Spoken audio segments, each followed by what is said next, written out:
These should be my PCBs for either the power distribution or the Cherry MX switches.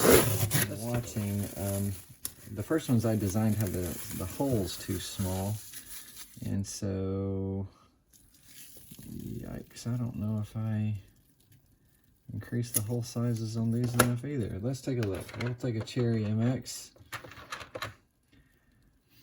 I'm just going to drop it into number 5 there, hopefully. Oh, yeah, other side.